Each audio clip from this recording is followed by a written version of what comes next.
This is Steve with Boats of Dallas, having a look at this 2015 Excursion X23C.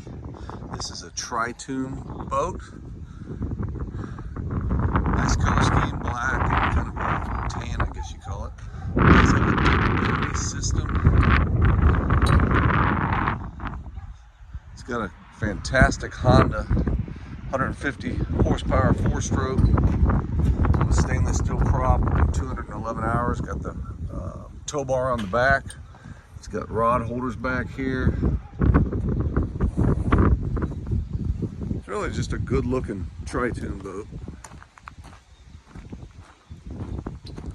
It does have the docking lights up front.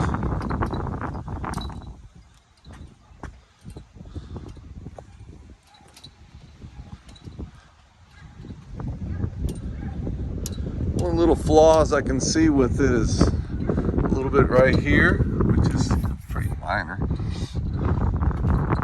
I think I saw something on the other side. Let's have a look. A little crinkle right here, but nothing of high significance. I believe that's what I saw. So that's, oh, there's a little bit under here.